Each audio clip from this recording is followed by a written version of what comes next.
The Rock Cree people, commonly known as the Woodland Cree, lived on the Churchill River for many centuries. The Rock Cree are a unique and dynamic people.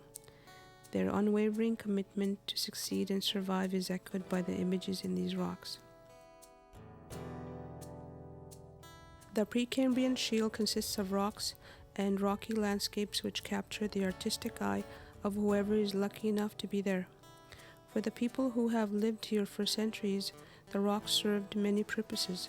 One of the most important uses was for communication during the pre-contact period. Nyt muita näitä muina hiat musta ajoja no humpan no musomak siis sogo miksi binogo tagihti imnog na taumanin ten taats muinaga ja ana nyt muita näitä muina ja nimdyitin go is hiassuina man heudeks bugis matsimagah. Morris Cook, a student educator and a descendant of the Rock Cree people, holds stories of his elders who have educated him. With his expertise and knowledge of the land, combined with teacher Christine Rivenis' implementation of the outdoor program, it is made possible to transfer and share the importance of these stories and experiences. The rock paintings they talk about many events, not only ceremonial events, but significant events in time in the people's lives during the day. And it tells us a little bit about their past, the way they lived, how they traveled, how they communicated. They didn't have telephones back then, so they would communicate through means of rock paintings, leaving messages for each other, so they would know where to go. Or maybe somebody was lagging behind a couple of days, so they would know where the other people were. If somebody killed a moose, maybe they would draw a moose on the rock and maybe make some sort of spot, an indication where they would go and, meet up with them. And the rock paintings have a very deep and rich history to our people here in this region. And I felt that it was a perfect opportunity for me to share with them just a little bit about the history of our people here in this region. We have a group of grade 9s with us on this trip. We had a 4-day trip from Otter Lake to where we are today in Little Stanley Rapids, and we came through the community of Stanley Mission, which is my home community. This trip is very important to me in a sense that it gives me a chance to share some of my traditional knowledge in terms of moving around, getting out there, cutting down wood, the way our ancestors used to survive before propane heaters and whatnot. Although the laborious tasks needed for survival was one of the lessons to be learned, a much more important teaching was the transference of knowledge behind the stories that Morris held and needed to share. One of the old stories was of the Sacred Hill. I'm too small naman tahaya. Despite now, kita man nagayas skini ko gistimit was koyo sa man nagaya but that sig kita man nagi. Sabi ako tagita tagintay mo niska ko matsu nagito man nagsiya. Is sokan naman takwat sis naman. Kaya hito itsig giyabti matsi mga takos na mo watsis. Ogos napi ski ako napi ano ma was ernst sabi to po niyo sabi ta ski ni tsiga dito no ski chiavis so tama ni inte smigma is mutako itsig. Iwa kusama nagito itsiga kusama ni gita gita matutsig. Ni tio yaga smig paksne tagas ko. Mitimosen det sig nu istället mats de då på det går mats så inex hit jag man go ha anige man iga sama yo sim då på det hit sig abikte man att det gispa då på tagas ko så ki paksen då ka moda gen ska ni mats så hit jag man anige kita på man min hit jag inex ja man istället på gisbikte man jag måste gå ja ni asia. Stories and legends played a part in everyday life as there was truth and power in them. As times changed and the different churches' teachings conflicted with the old way of life and its teachings, fear was a way to stifle it. I first became interested in the old culture when I was a little boy. I began to have dreams as a young boy about different things that I saw. I didn't really see too much in my day life, but in my night life I had lots of visions, if you will, I guess, about little structures. And I later on knew there were, became to know there were sweat lodges. But primarily, people of my generation are still very much Anglican Protestants here in our Churchill River system, at least in Stanley Mission anyway. And I asked my grandmother about those dreams, and she said, well, we won't talk about those right now. In time, she said, you'll know in time. And so I continued on, and in 1990, I attended 1 year at the University of North Dakota. I was trying to get into medicine, and I took 2 years of arts and sciences, or sciences in Regina, and I went to North Dakota because they have a Indians into Medicine program over there. And there I befriended a young Sioux boy from Rosebud Reservation, and it was Thanksgiving weekend. He asked me, he said, Morris, would you like to come to South Dakota with me? We'll do a little bit of hunting, and you meet my family. You're going to be bored here if you stay here all week. And when we arrived there, we had supper, and his mom, Mike's mom, my Sioux friend Mike's mom said, I called the old man, and I told him you were coming. He's got the sweat. He's getting it ready, he said. At that moment in time, these little light bulbs went in my head. You know, I was, little blinkers is no, no, no. And because we were told we didn't do that anymore. We did that a long time ago. But I didn't want to insult my hosts. I went anyway. And I came upon the hill where the old man was praying. I seen him praying there. I was very naive at that time, and I almost pitied the old man, and because he hadn't found Jesus, in a sense, because that's the way I was taught to believe. And but something wasn't right either in my heart. My heart told me to go in, you know. So I went in. When I crawled into the sweat lodge, he reached over and touched me. He said, I've been waiting for you, you know. You and me are the same, he said. We have old souls. And then we closed the sweat lodge, and a lot of things happened in there. When I came out after the 4 rounds of the sweat lodge, my worldview changed completely. I had a different focus.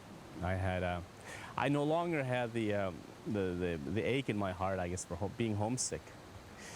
And I touched the earth, I touched the ground. As long as I'm on the same ground as my mom and my father, my brothers, my sister, I'm with them. And I've never been homesick since then. So a lot of things came together. I began to have a relationship with the earth, a closer relationship, and I began to understand my early childhood visions, my early childhood dreams. And about 10 years ago, this summer, they started a culture ground here in Stanley Mission where they bring in elders from down south, and some local elders here take part. And, my dream was realized to bring the sweat home back to Stanley Mission, because it was here over a century ago. So that was that's been a really a turning point in my life and a good highlight in my life. And that's another part of me that I do want to share to people who want to learn. I'm not going to go out there knocking on doors and pushing it, but people who do come to me, I will share my knowledge with them as much as I know. If I don't know, I'll send them to somebody that does know. This transference of a rich history of the people and the desire to pass on and have this reflected on the next generation continues to take many forms. My generation is probably unique in a way that we're perhaps the last ones in our community anyway in Stanley Mission to speak the language fluently, fluently.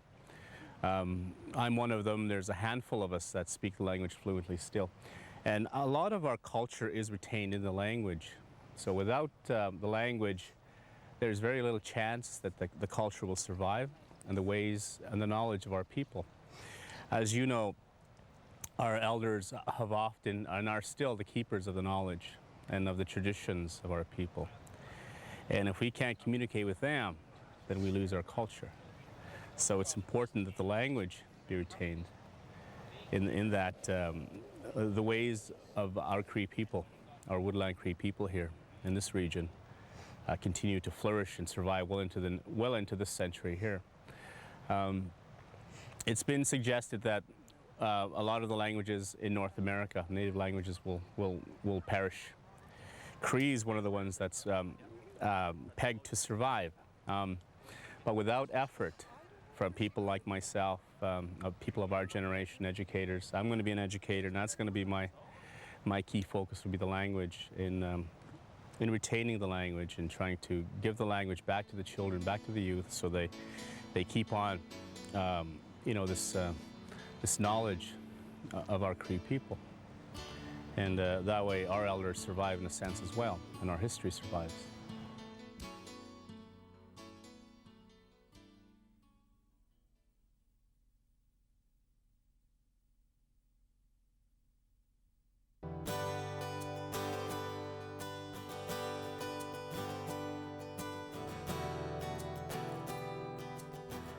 I first learned about the rock paintings as a very little boy. My father and I were coming up from Stanley Mission, and he pulled into this little channel just behind us here, just up this way.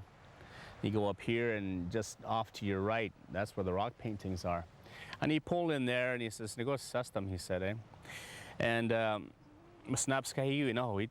and what that means, they're rock paintings, rock etchings, etchings on the rocks.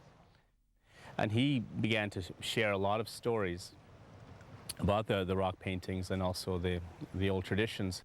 I began to take more of an active interest. About 10 years ago, I took some pictures of the rock paintings, and I had kept those pictures. And I went to some elders. I went to my uncle John and my aunts John and Susan Cook, and also Solomon Ballantyne and Paul Charles, all elders of Stanley Mission.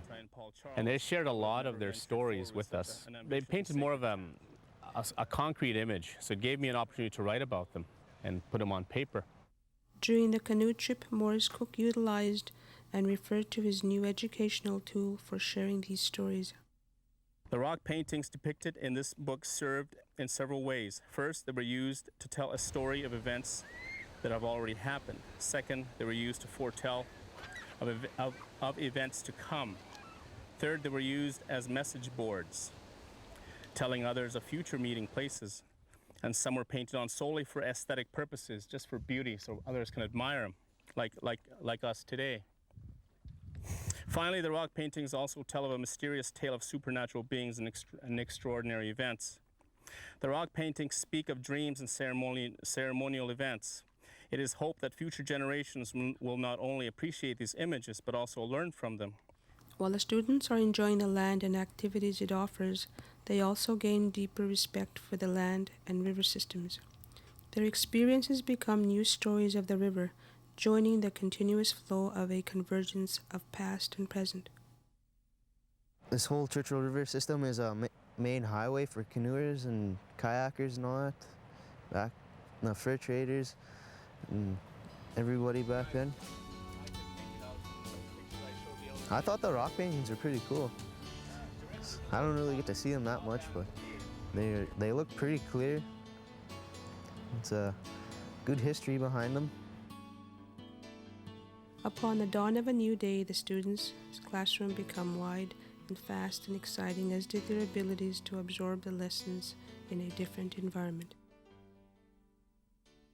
I learned that you have to know how to paddle good, or else you'll start falling back and slowing down, and you have to pace yourself, and that there's a lot of culture around here. There's a lot of stories to be told. Just as in the different textures of the landscape where rock meets water, water meets brush, the interpretations may vary with each age and knowledge base of the listener. Finally, this picture represents the mighty Thunderbird. The Thunderbird was one of the most revered supernatural spirit helpers of some Rock Cree medicine men. It is said that not all medicine men gained favor with this particular supernatural being. In order to receive direct help from such a sometimes destructive power force, the medicine man had to be truly benevolent, had to be truly kind and pure in heart, eh? The Thunderbird is a mythical being which shoots thunderbolts from its eyes. The spirit of the Thunderbird is still very much alive and respected by the Rock Cree people. I learned lots about thunderbirds, like how they can affect how it rains and everything.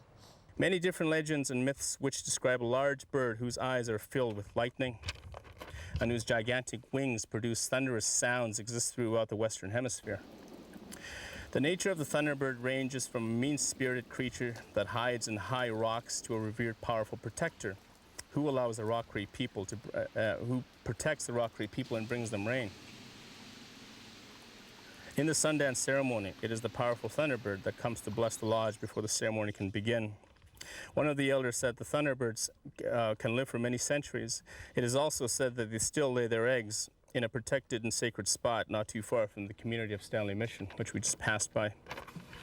In the late 1800s, one of the local elders brought a baby thunderbird to the community to show a missionary who did not believe that such a creature existed. That night, however, brought a thunderstorm that the people would soon not forget. It is said that it rained and thundered for a whole day. As night came, the entire village would light up as if it were daytime. From that time forward, the keepers of the knowledge from the community refused to even suggest to anyone where the secret nesting might exist or is hidden.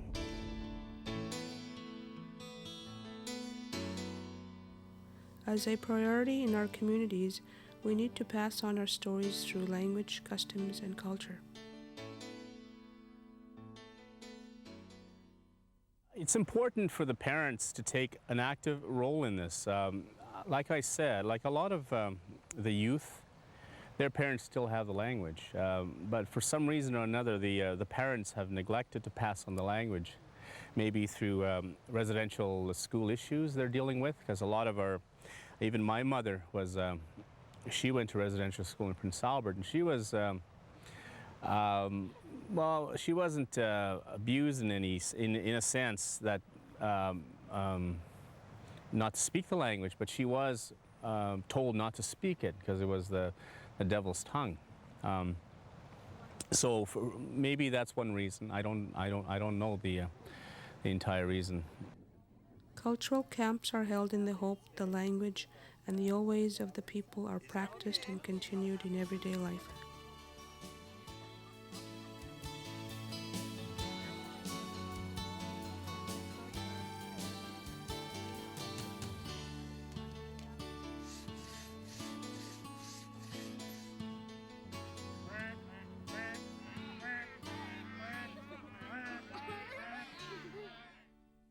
So my role is going to be to teach the language to the youth in making sure that at least they take some of it with them, at least the stories, maybe communicate the way we're communicating right now. So that's going to be my role that I want to play. In this picture, you can clearly see two animals divided by a squiggly line here. You got one up here and one down here. That's dividing them. So the line separates the top and the bottom. And on the top, the animal is unrecognizable. I couldn't make it out, and the picture that I showed the elders, they didn't know what it was either. The bottom animal looks like a buffalo. It also looked it was used as some sort of pack animal.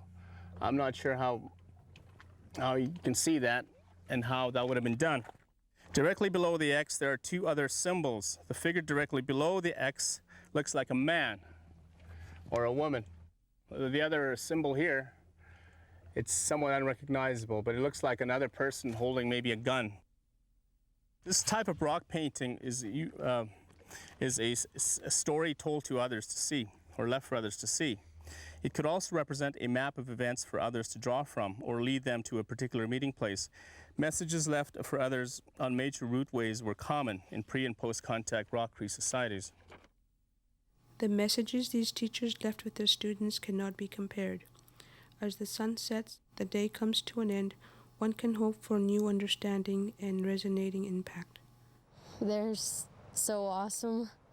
Like, most teachers wouldn't even try this with the new class that they don't know really good, but they're pretty cool. They're very courageous.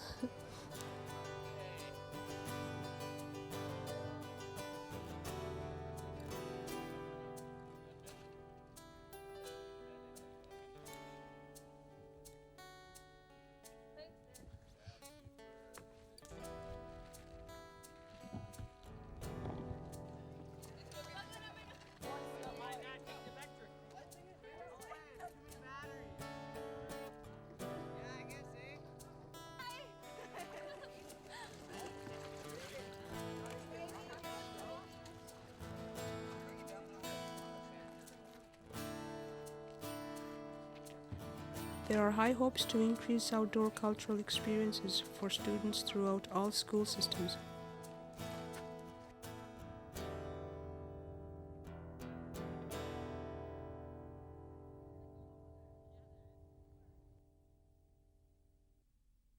And this is a sacred spot for me too. I really like coming here. I get a lot of solitude and peace from here. And I'm really happy to have shared this with you. And I hope you take what you heard today in your heart, and I hope you can use that knowledge, maybe pass it on to other friends or